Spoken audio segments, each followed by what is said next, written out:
Dublin, the capital of modern Ireland, and a mixture of the jovial and the jaded, the thriving and the threadbare.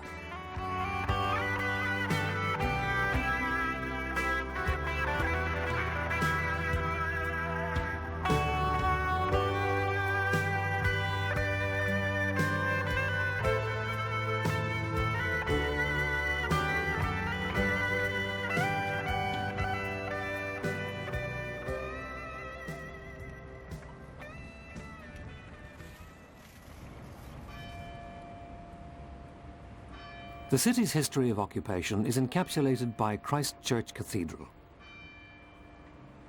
The site was given over to religion under the Vikings, acquired its first stone church under the Normans, and now has a cathedral under the Anglicans. Despite the long history that places like Christ Church embody, it was long after the sun had set on Ireland's golden age of Celtic greatness that Dublin saw its own halcyon days. Towards the end of the 18th century, with legislative independence established and trade restrictions eased, nobles and men of property were drawn to the city. Their wealth accelerated Dublin's expansion north of the River Liffey.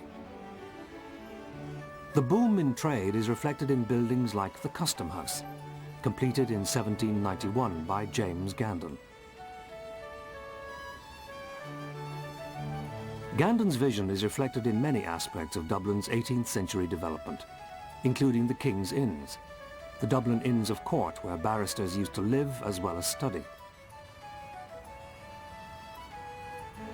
It is the last great public building he designed.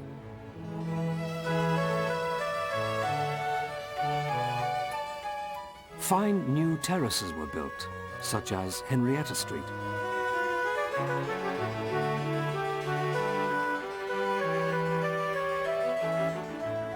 These were complemented by elegant squares.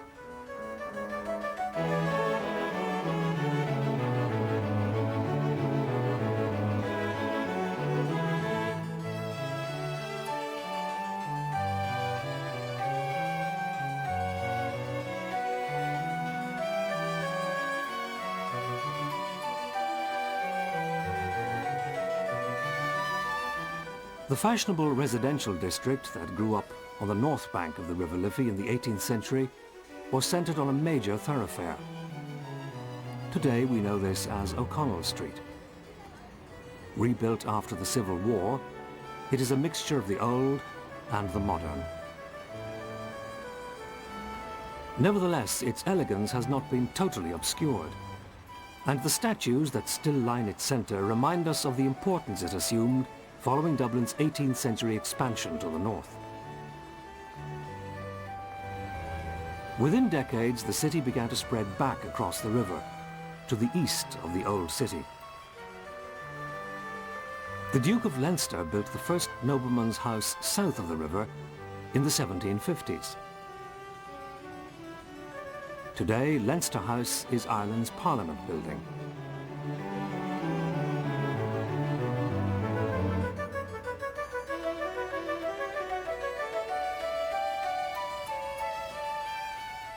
Like Leinster House, the elegant squares reflect the names of the aristocrats who inhabited them. One of Dublin's finest is Merrion Square.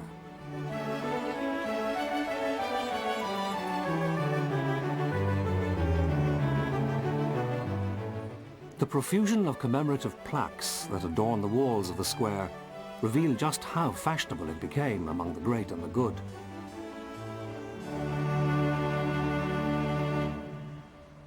The shaping of the Dublin we see today owes much to the favourable conditions that existed in the period following the establishment of Grattan's Parliament.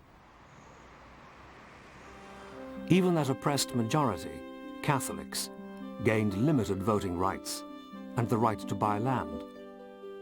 But the Catholic poor were denied any real political role. It was in this climate that in 1791, Theobald Wolfe Tone, a Protestant coach builder's son from Belfast, set up the Society of United Irishmen Club in his home city.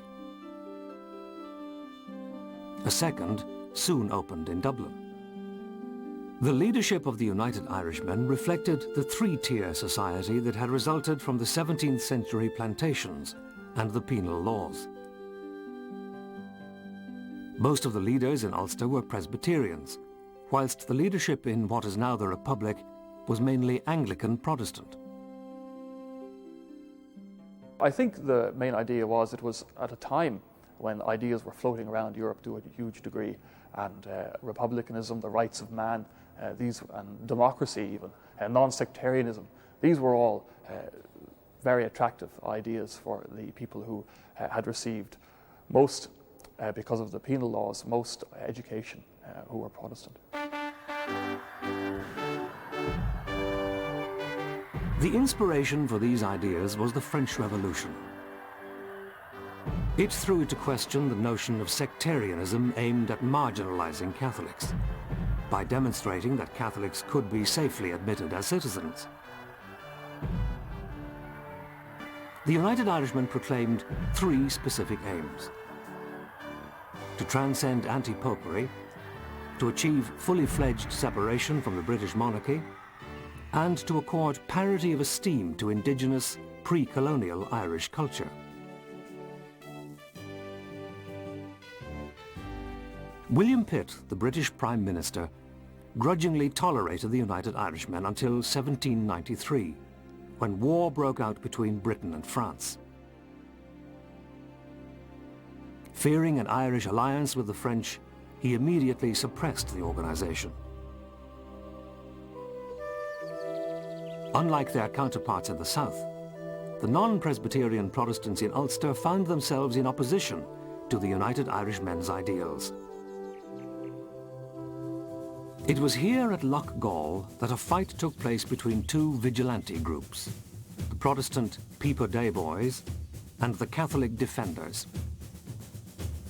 The root of the dispute was the Catholic Relief Acts, which increased the competition for tenancies and fired Protestant fears that they would be underbid. 30 men died in what has become known as the Battle of the Diamond.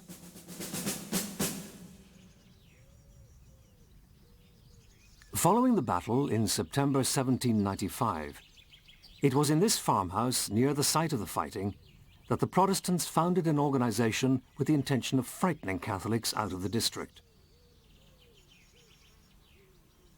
The Orange Order, as it was called after William of Orange, underlined the distinctive character of Ulster Protestants. But it would nevertheless influence events outside Ulster in the years ahead. Meanwhile, following their suppression, the United Irishmen had begun regrouping.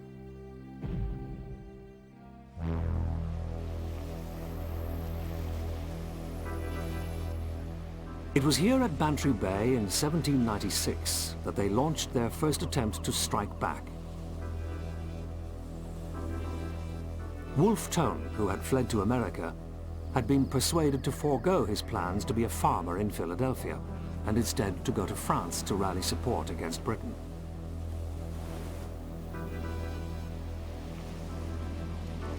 The French, anxious to injure their great enemy, were convinced by Tone that the Irish were ready to rise up and fight, and dispatched a 43-strong battle fleet on December the 16th, 1796.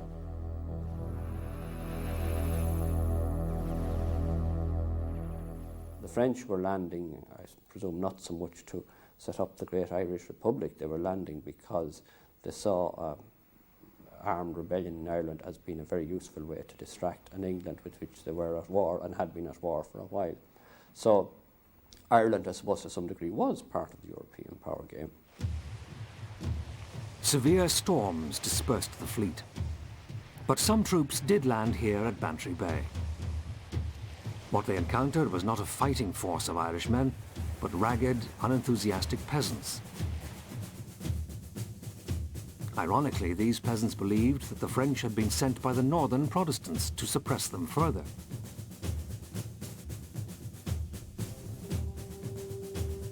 Although the landing at Bantry Bay had failed, it prompted the British to devise a stronger security policy to cope with the United Irishmen and a potential French invasion.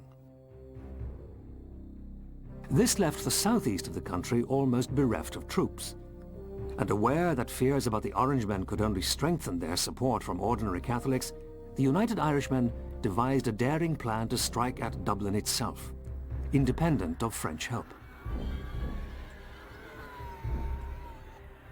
And so it was that in 1798, the United Irishmen launched what we now know as the Great Rebellion. The rebellion came about because, although they had planned one, generally the authorities took a preemptive strike. They tried to put down the rebellion in the north, which they did very successfully. When it rose, it was only really a shadow of what it could have been.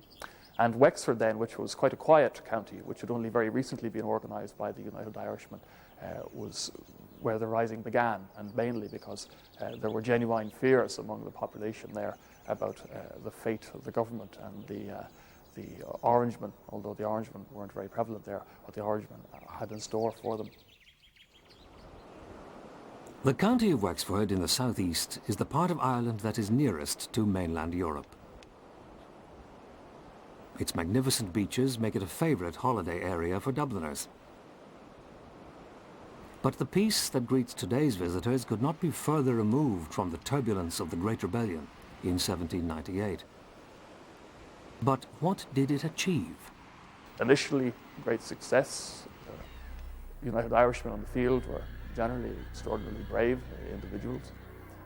They felt, whatever the reasons were for the rising, that this was one of their chances, their main chances. And to a degree, Protestant and Catholic were involved.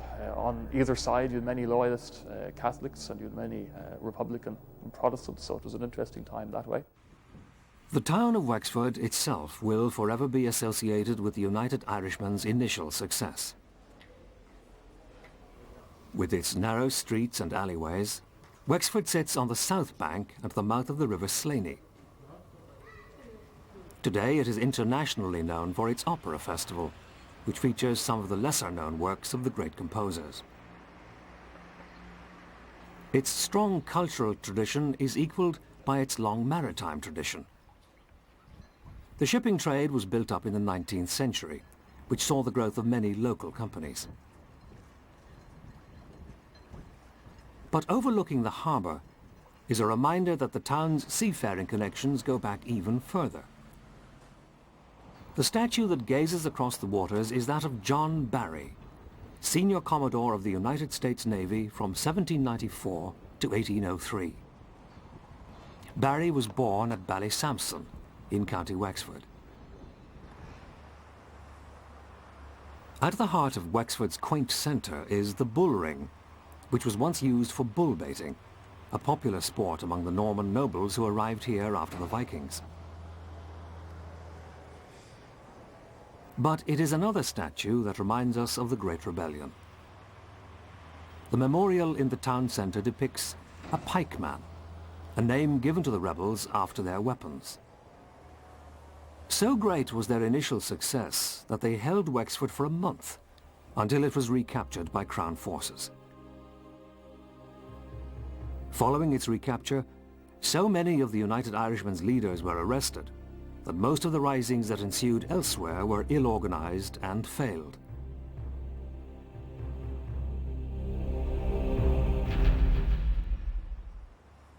It was further north at Enniscorthy that the rebels took their last stand. Enniscorthy has two outstanding public buildings. St. Aidan's Cathedral, built between 1843 and 1846, stands on the site of the former parish church.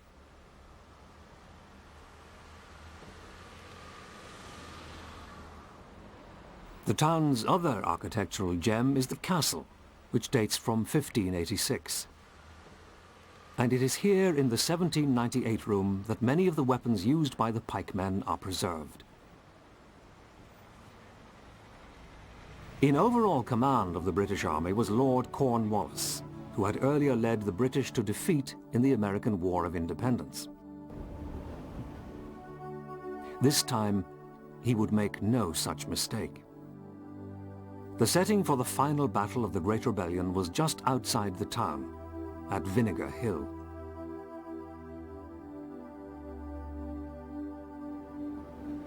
The rebels held this site for a month. 20,000 of them, accompanied by women and children, faced an equal number of English troops led by General Lake. The rebellion of 1798 was indeed a precursor and helped to shape and form much of what happened in the 19th century. It was a bloody rebellion which left maybe 30,000 people dead, up to that figure, in the space of about 3 months, and obviously left a residue of bitterness.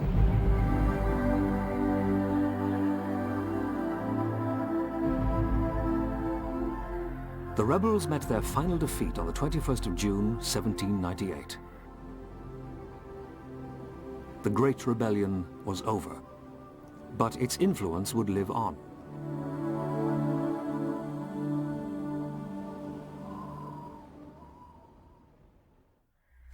As the French Revolution degenerated into a reign of terror, the United Irishmen became divided amongst themselves. Some United Irishmen argued for indigenous insurrection, whilst Tone and others saw the French as absolutely necessary to discipline the unreliable and possibly bloody Irish Catholics.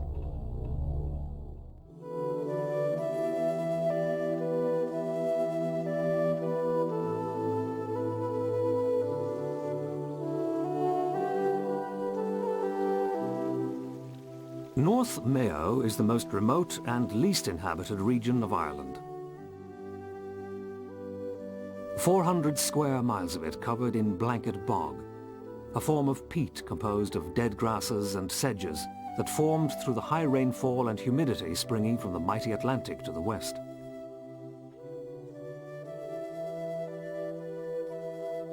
The centre of the region is dominated by the Neffen Beg range of mountains, with their dark, heather-clad slopes.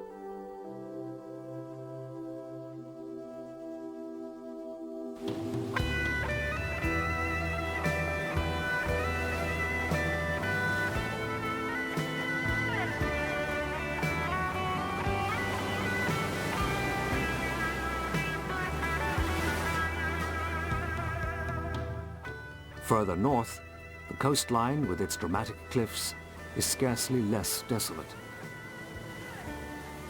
This faraway corner of Ireland, a forgotten wilderness out of sight and out of mind, is an ideal place to enter unnoticed. And in August 1798, that is exactly what just over 1,000 French revolutionaries did. Urged on by Wolfe Tone, Napoleon Bonaparte saw that it would be to their benefit if the French could declare an Irish Republic. It was here at Kilcummin that the troops he dispatched stepped ashore, under the leadership of General Humbert. Swelled by a growing band of enthusiastic but ill-equipped Irishmen of dubious fighting ability, the French advanced inland.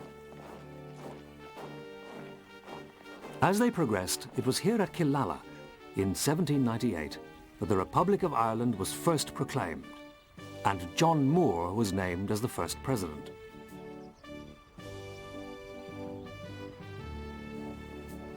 But it was another town, Ballina, the largest in North Mayo, that was the first to fall.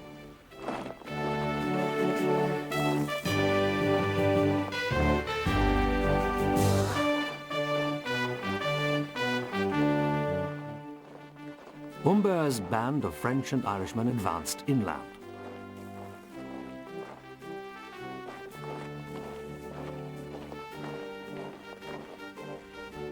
In the shadow of the Neffen Beg Mountains stands Castle Bar, the county town of Mayo. As this monument testifies, this is the burial place of John Moore. But it might also have been the burial place of the French general and his men.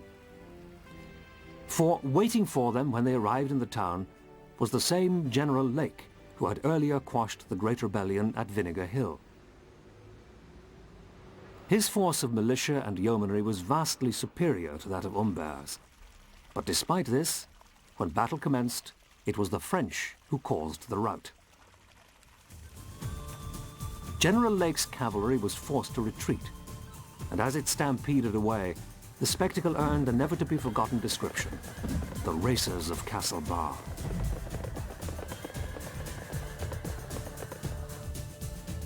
Following their day at the races, Humbert's band of French and Irishmen enjoyed a third victory over the English before moving south, with the intention of joining up with the United Irishmen.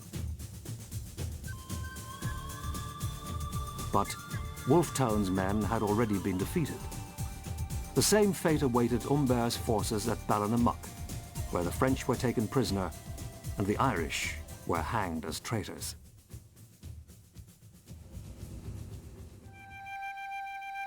The attempt to remove Ireland from English sway had failed. But Wolfetone has never been forgotten. He lived bravely but died humbly. Wolfetone spent his last days in prison, following an attempted suicide.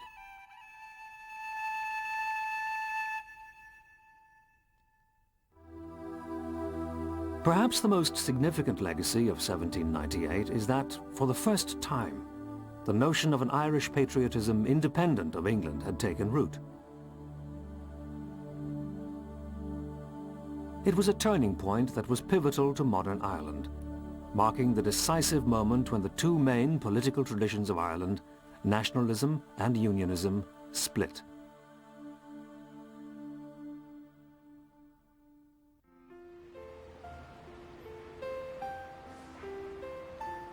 Overlooking College Green in Dublin stands one of the city's finest buildings, the Bank of Ireland.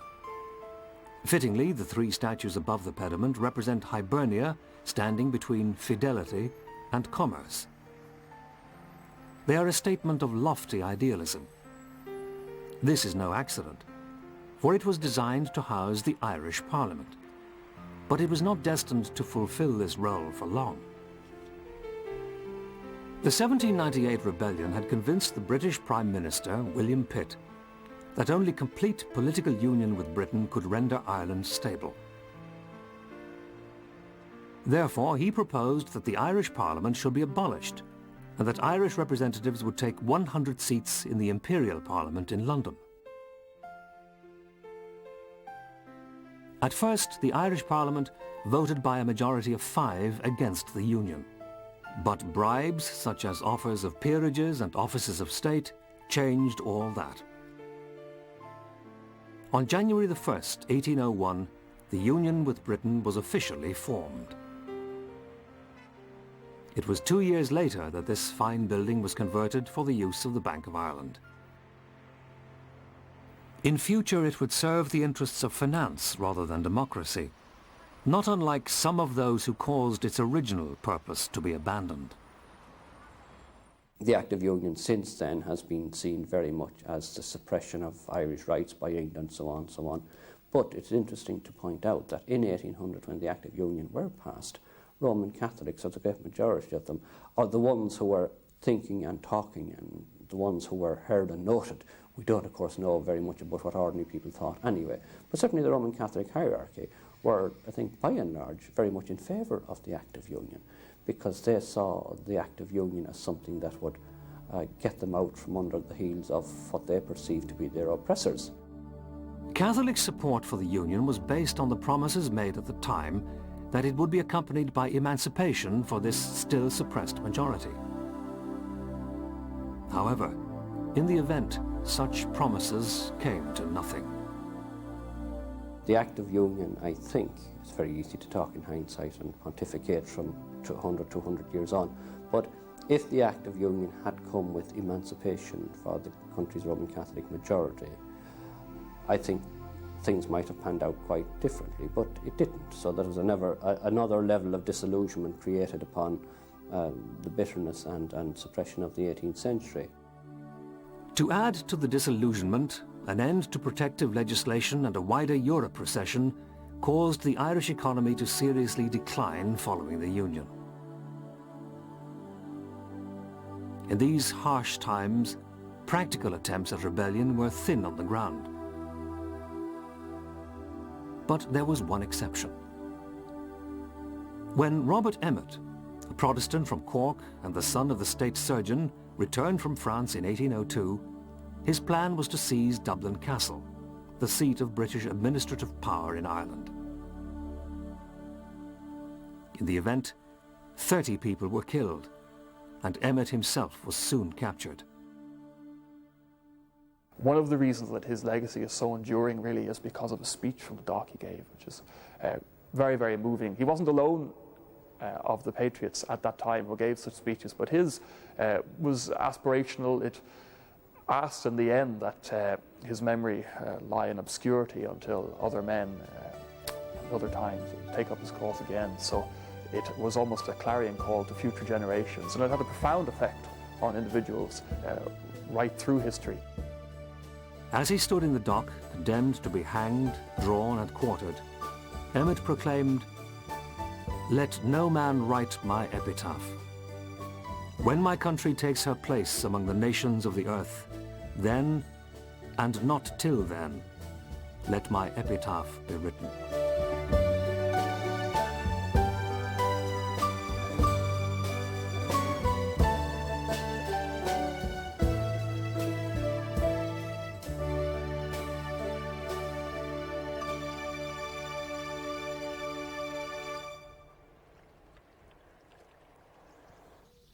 Over a century would pass before the dawning of that time.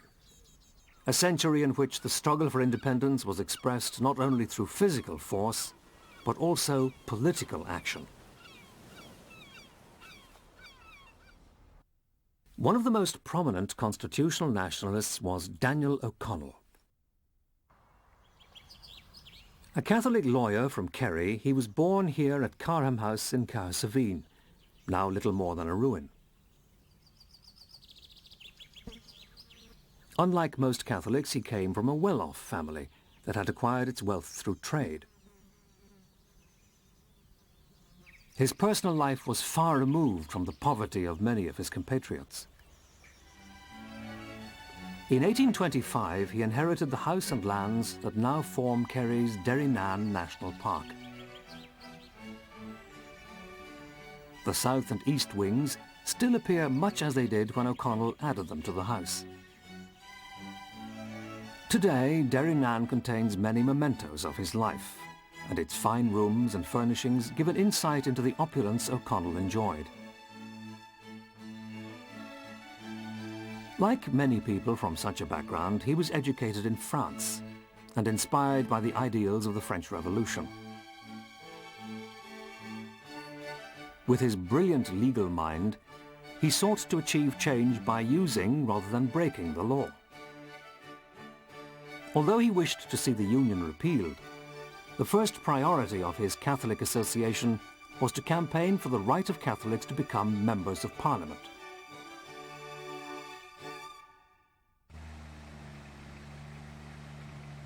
A measure of his success is the statue in the centre of Ennis, county town of Clare. For when he put himself forward as a candidate in 1828, he gained an overwhelming victory. At first, as a Catholic, he was unable to take his seat. But the scale of his support forced the British Prime Minister, Robert Peel, to introduce the Catholic Emancipation Bill, passed in 1829. Now able to enter the House of Commons, O'Connell, the uncrowned King of Ireland, as he was known, used his new position to push for repeal of the Union. But Parliament showed little interest in his cause, and as a result, O'Connell tried to rally the people directly. Tuam is one of the many places where rallies were held. As 30,000 people gathered, a Union Jack flew from the cathedral spire. It was a sign that O'Connell remained loyal to both king and empire, and wished only that Ireland could run its own internal affairs. The oratory of O'Connell, delivered in the shadow of Tuam Cathedral, was warlike, but his message was that there must be no violence. Robert Peel's British government was less than convinced that he meant this, and banned a rally at Clontarf. For a short time, in 1844, O'Connell was locked up on a sedition charge. Following his release, O'Connell built this chapel adjoining his house as a thanksgiving for the return of his freedom. Again back in the tranquility of his home, he began planning the next stage in his campaign for peaceful and democratic change. But something happened which rendered this ideal hopeless.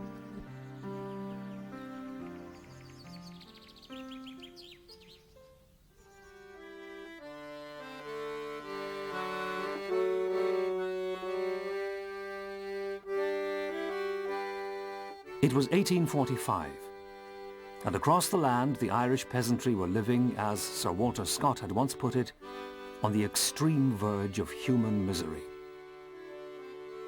Their survival had come to depend on a single crop, the potato.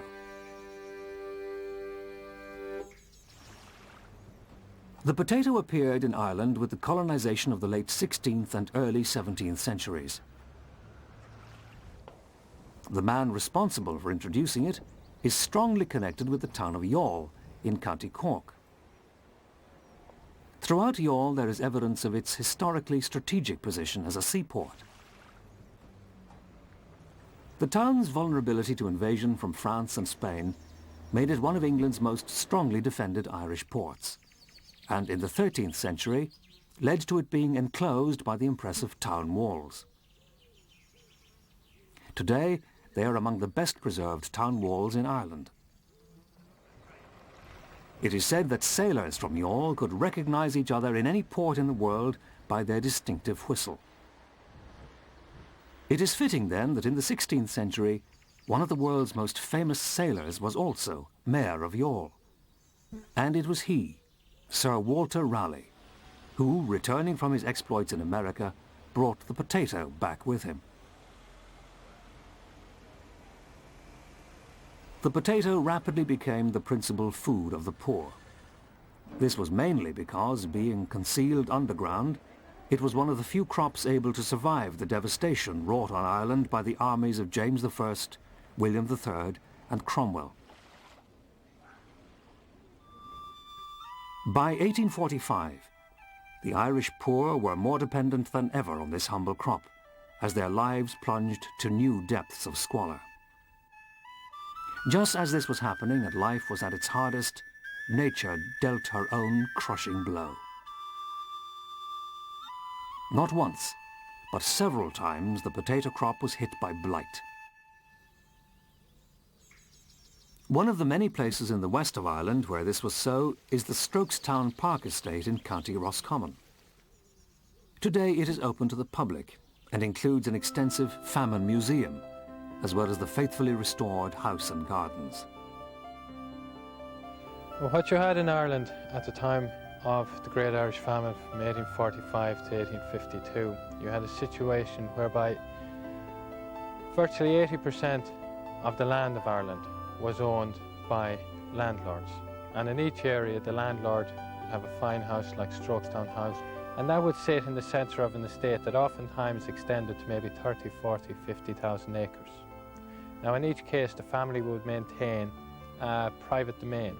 In the case of the Mahons here at Strokestown Park, their private domain extended to 1,000 acres. Part of that domain was the 4-acre walled garden, now returned to its original splendour, which contains the longest herbaceous border in the British Isles. Today, its beauty can be shared by anyone who cares to visit. But in the 19th century, it was an exclusive preserve. Typical of the Irish landed gentry of the time, the Mahons would have wandered through these gardens with little thought of the hardships being experienced on their very own doorstep. For apart from the 1,000 acres they set aside for hunting, shooting and fishing, the rest of their 10,000-acre estate was rented out to tenant farmers. Because of the system of land distribution, combined with a very high level of population, Bear in mind the census in 1841 had set the population at 8,175,000 people. That's well over twice what the population is today. So this very dense population, very high level of population, combined with an inequitable system of land distribution, it combined to leave a fierce competition for land and chronic poverty existing throughout rural Ireland. What you had was 40% of a population depending on the potato crop as their primary source of food.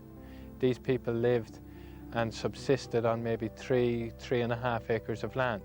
Now on that land they had to grow a crop which was capable of providing enough bulk food to feed their families for the entire year. They also had to provide something which was going to pay the rent.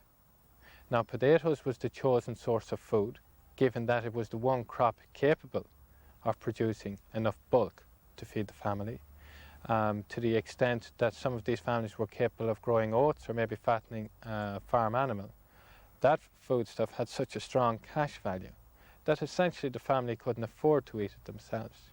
They were almost obliged to exchange or sell that foodstuff in order to generate some hard currency to pay the rent.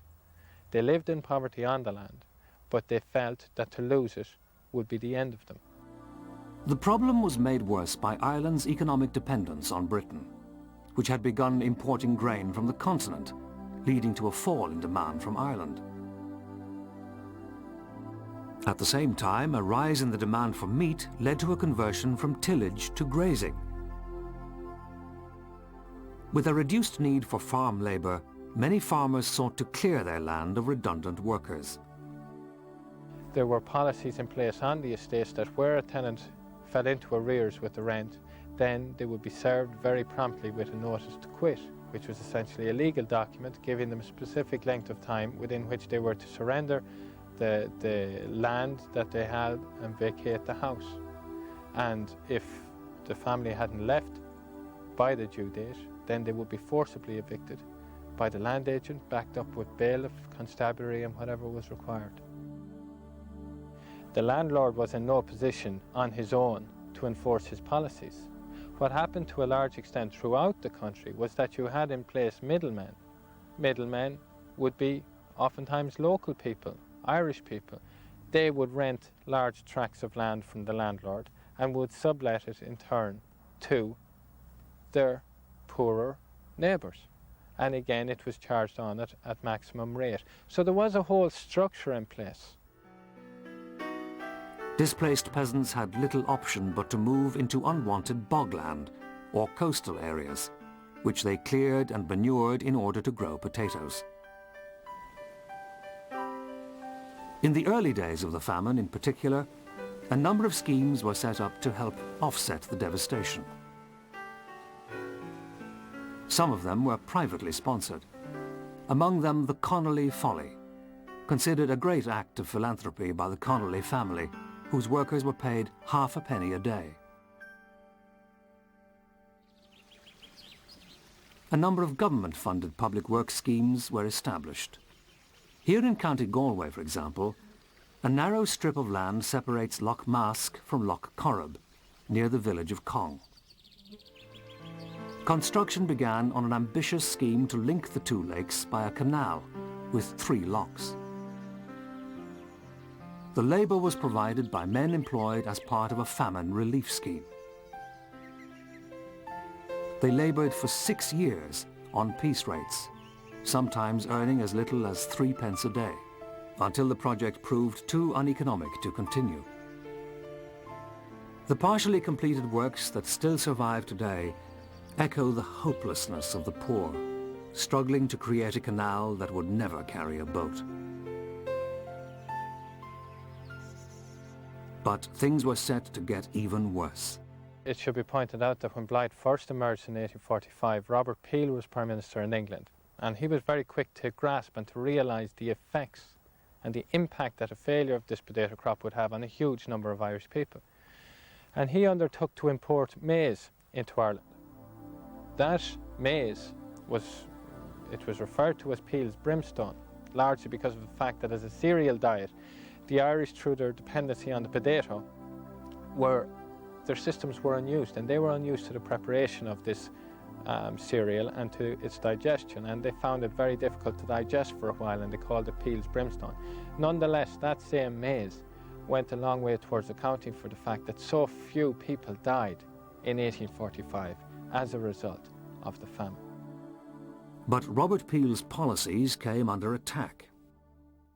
He had to alter corn laws which were in place at the time to protect and maintain the market price of corn, and in turn to protect the margins of the very powerful corn lobby.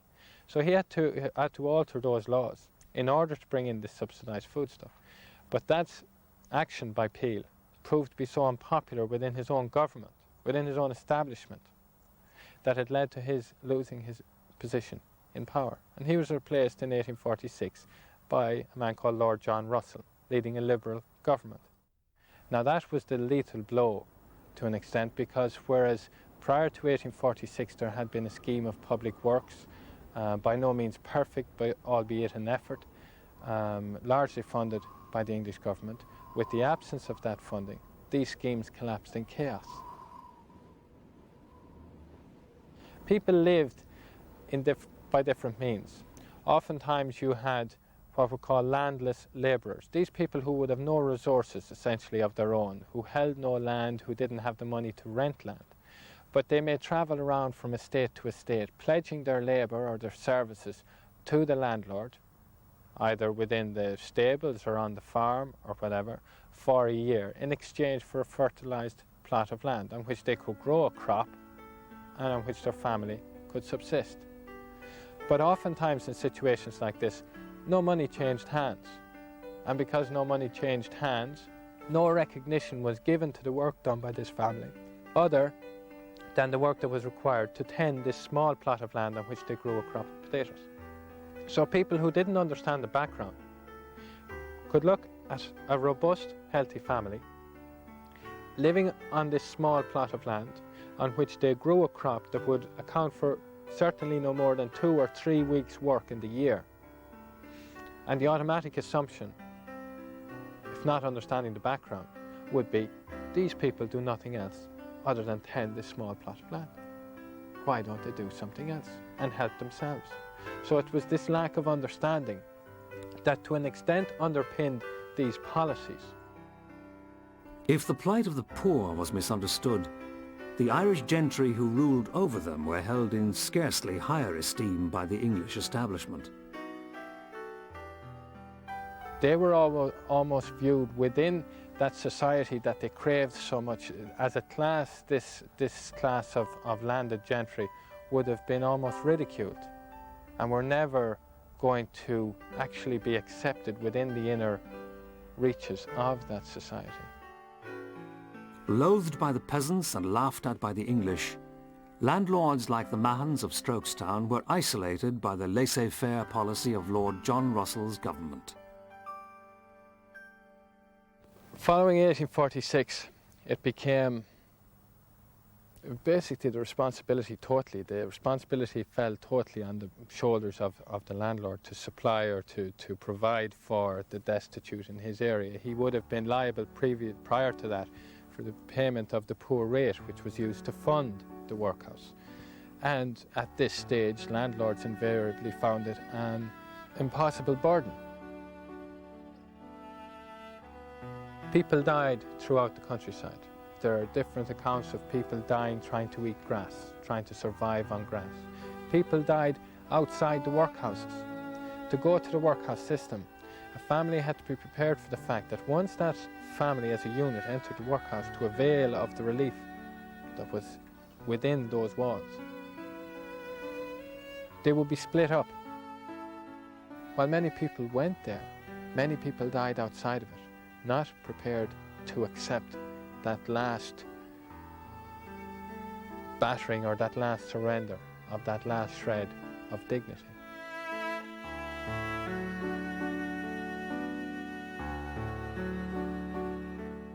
For those unable or unwilling to go to the workhouses, there was only one other place to turn for refuge: prison.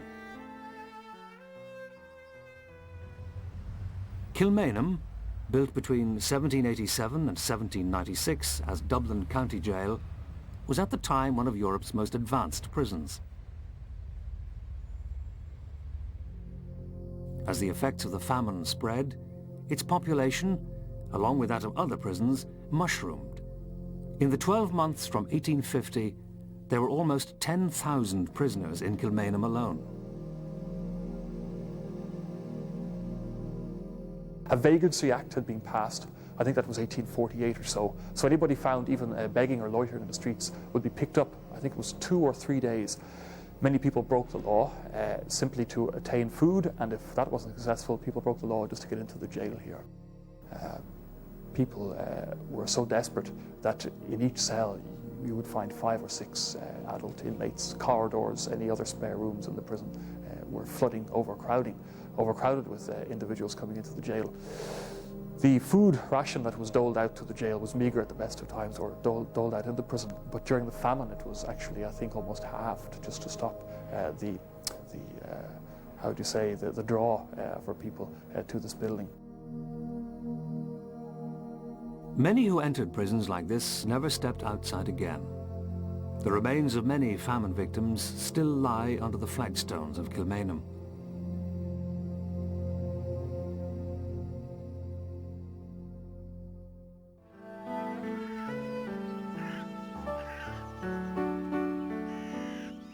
In the wake of the potato famine came destitution. Estates went bankrupt as incomes fell, and a third of the land changed hands. In a landscape of abandoned homesteads and abandoned hopes, the outlook was indeed bleak.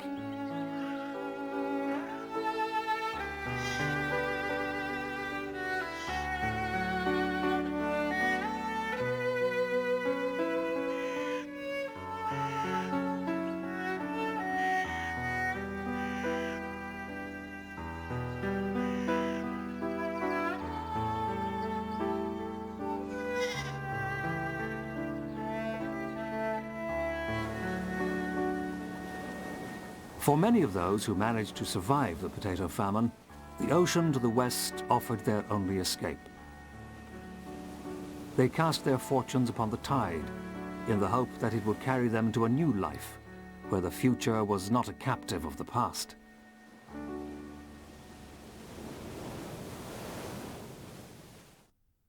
Three-quarters of the famine emigrants crossed the Irish Sea and departed for America from Liverpool. But small ships also set sail from ports all round the Irish coast.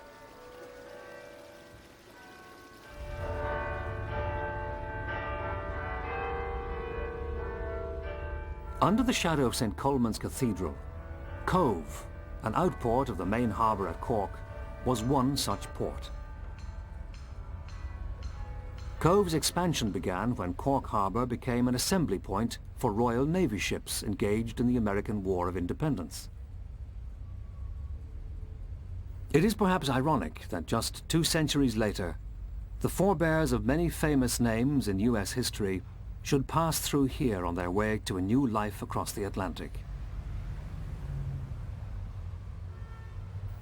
The conditions on board ship were very cramped. The Irish travelled as steerage, the cheapest form of transport.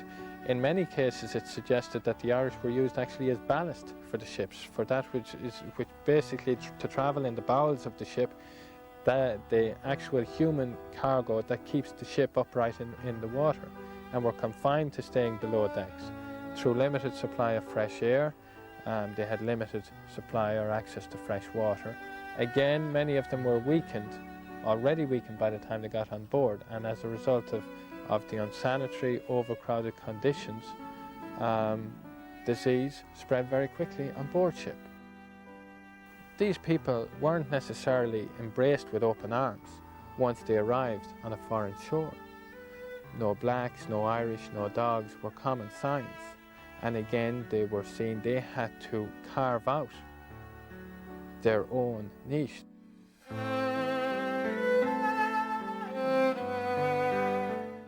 Those who sailed in the squalid emigrant ships to America carried with them more than the dreams in their heads. They bore a firm resolve to see Ireland freed from its misery, a resolve that would rebound back across the Atlantic in the years ahead.